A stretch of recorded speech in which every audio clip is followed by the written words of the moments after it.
Hello student, बहुत बहुत स्वागत है डीके सर क्लासेज में। आज हम कमजोर छात्रों के लिए एक ऐसा ट्रिक लेकर आ चुके हैं। जो छात्र सोच रहे हैं कि सर हम पास होंगे कि नहीं, आज की इस वीडियो में सबके लिए भलाई की वीडियो बना दिया हूं। जितने भी कमजोर छात्र हैं ना, एकलौता मैं ही हूं कि कमजोर छात्रों के लिए पास होने का ट्रिक आज लेके आ चुका हूं बाबू। जो 22 फरवरी को कल काम ये करेगा ट्रिक, एकदम धांसू ट्रिक लेकर आया हूं बाबू। देख लीजिए प्रश्न नंबर कितने कितने में कौन सा ट्रिक और कैसे आजमाना है। ये एकदम जिस बच्चे की तैयारी अच्छे से नहीं हो पाई है वो भी एकदम पास हो जाएगा, एकदम पासिंग नंबर से भी अधिक लेके आएगा। आज की ये बारूद ट्रिक को अच्छे से समझ लीजिए।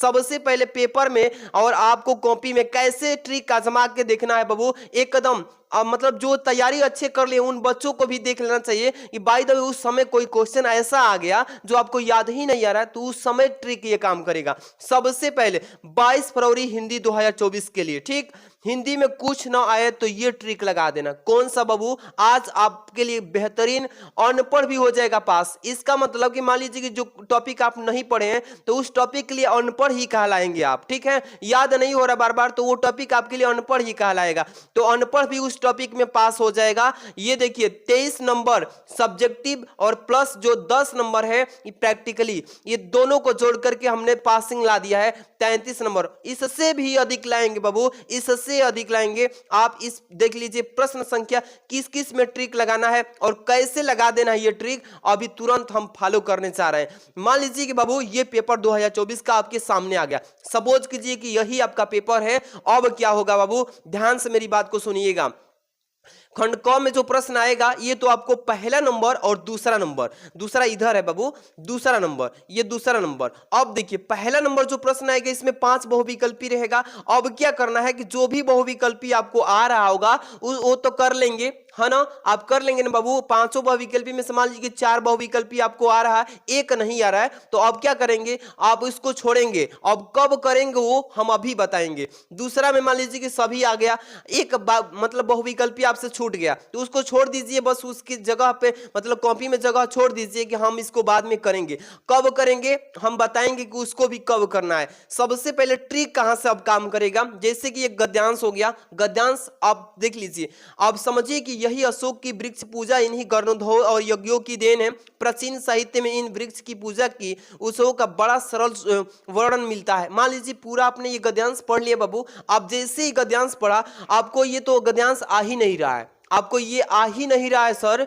अब एक और अथवा में दिया है यहां पर, जैसे कि नए शब्द, नए मुहावरे, नई रीतियों के प्रयोग में से युक्त भाषा को व्यवहारिकता प्रदान करना ही भाषा में आधुनिकता लाना है। जैसे कि ये भी पढ़ ले, लेकिन आपको दोनों गद्यांश नहीं आ रहे, मतलब बाई चांस मैं कह रहा हूं। आप तो पूरा प्रिपरेशन कर लिए, मुझे मालूम है आप लोग तैयारी है, लेकिन जिस बच्चे को नहीं आ रहा है भाई, तो लास्ट में अब क्या करेंगे, छोड़ के ना आएंगे? नहीं, छोड़ के नहीं आना है बाबू। छोड़ के तो एकदम हरगिज नहीं आना है। वही ट्रिक तो मैं बताने जा रहा हूं कि छोड़ने के बजाय आप ये ट्रिक आजमा लेना। कैसे, देख लीजिए बाबू। जैसे यहां पे प्रश्न लिखा है उपयुक्त गद्यांश का संदर्भ लिखिए।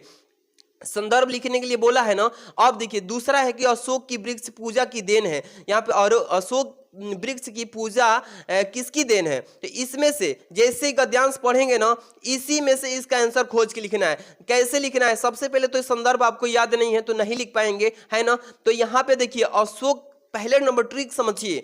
यहाँ पे अशोक वृक्ष पूजा इन्हीं, ये आपको चैप्टर का नाम का अंश मिलेगा तो इससे पता चल जाएगा कि हाँ किस पार्ट से दिया है। अशोक के फूल किससे है सर, अशोक के फूल से, अशोक के फूल, अच्छा अशोक का फूल उसी चैप्टर से है ना। तो ये आपको पार्ट का नाम लिख देना है। अब मान लीजिए कि पार्ट के नाम का लेखक ही नाम नहीं याद आ रहा है तो बस शीर्षक या लेखक का नाम लिख के वहां पे डैश दे दीजिए, छोड़ दीजिए, मैं बताऊंगा कैसे लिखेंगे। अब दूसरा प्रश्न में आइए, अशोक वृक्ष की पूजा किसकी देन है। इसी में से देखिए यहाँ पे देखिए, इस वृक्ष की पूजा के उत्सव का बड़ा सरल वर्णन मिलता है। अब देखिए इसी में से यहाँ से लिखेंगे कि उसके अधिष्ठा कर्पद देवता की होती है, यहाँ पे होती थी लिखेंगे।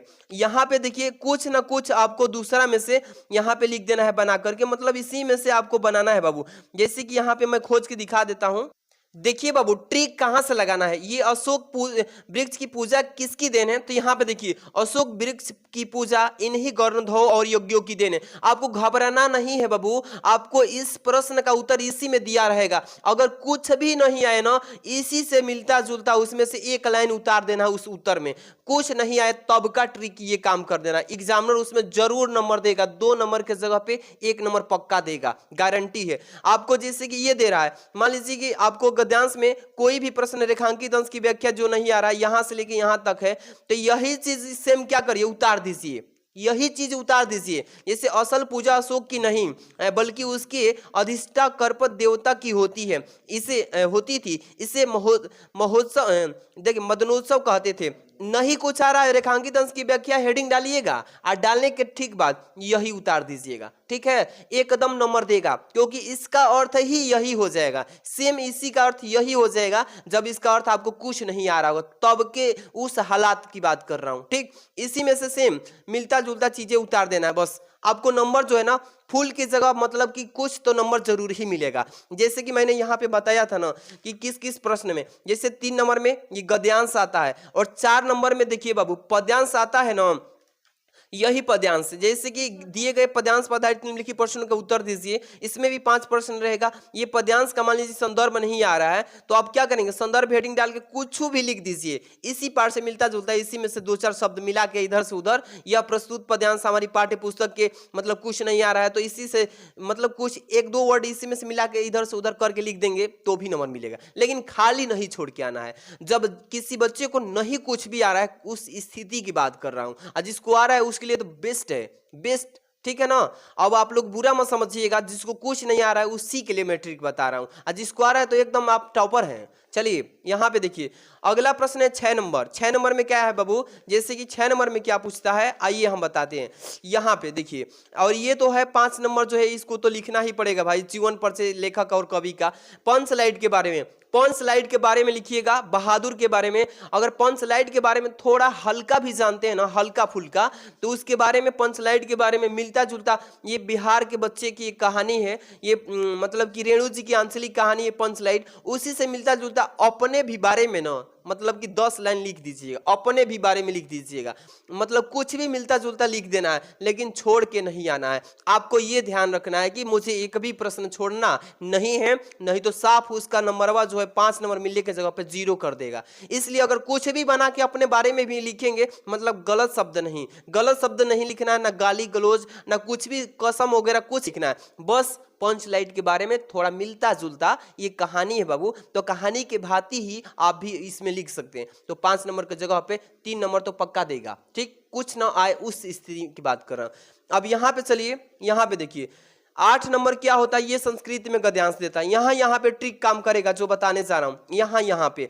जैसे गद्यांश हो गया संस्कृत का बाबू, ठीक, इसको पढ़ेंगे। ये देखिए ये गद्यांश का संदर्भ लिखना होता है और इसका मतलब क्या करना होता है, इसका अनुवाद करना होता है। अब देखिए उस स्थिति में संदर्भ नहीं लिख पाएंगे जब पूरा याद ही नहीं होगा। अनुवाद क्या करेंगे, अनुवाद हेडिंग डाल के ऐसी से मिलता जुलता ये जो दिख रहा है वही चीजें मतलब 2-4 लाइन उतार दीजिएगा।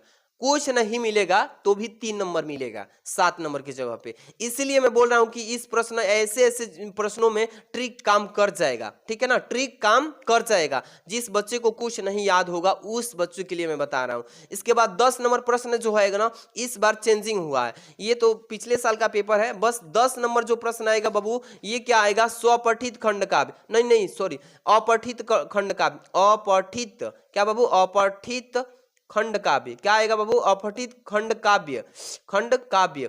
ये क्या होता है, सॉरी गड़बड़ बोल देनी। अब देखिए बाबू 10 नंबर जो प्रश्न आता है वो चीजें मैं बताता हूं। ये आता है अपठित, अपठित अपठित गद्यांश आता है। क्या आता है, गद्यांश।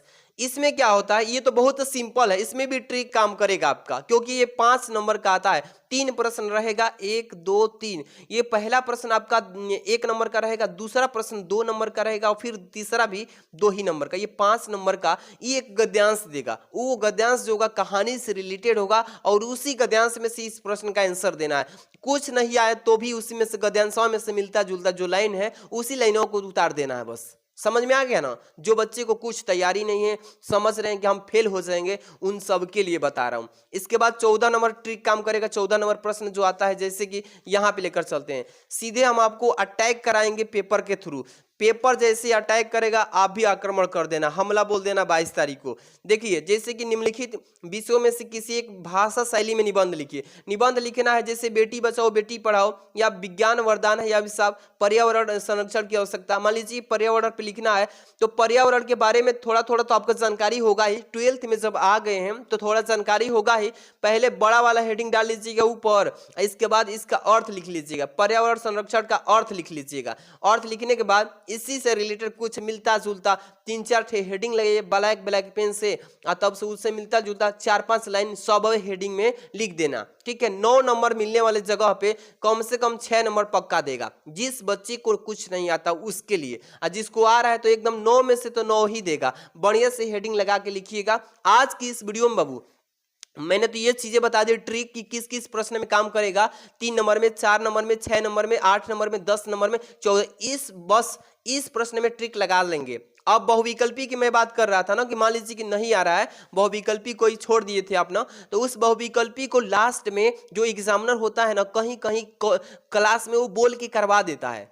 इच्छा मतलब ये प्रयास कीजिए कि गलती ना हो, बहुविकल्पी 10 में 10 सही कर लेना है, कैसे भी छोड़ के नहीं आना है। ठीक है ना, छोड़ के तो हरगिज नहीं आना है। किसी न किसी लिंक करके किसी बच्चे से पूछ के सही कर लेना, नहीं तो 10 नंबर की बात है बाबू, 10 नंबर। और लास्ट में टीचर जो है ना बहुविकल्पी बता ही देता है। किसी किसी मतलब कॉलेज की बात कर रहा हूँ, बट नहीं बताएगा तो उससे मतलब नहीं है। आप लोग अच्छे से किसी मतलब कैसे भी सही करने की कोशिश करना। ये ट्रिक आपको जो बताया हम, ये आजमाना आप लोग, जिस बच्चे को कुछ नहीं आ रहा होगा उन सब के लिए। और तेज तराक को तो कोई बात ही नहीं, वो तो पेपर छाप ही देंगे, 98 भी लाएंगे, आप लोग भी लाएंगे। आप जो बच्चे कुछ नहीं पढ़े तो 33 तो पासिंग जरूर ला लेंगे।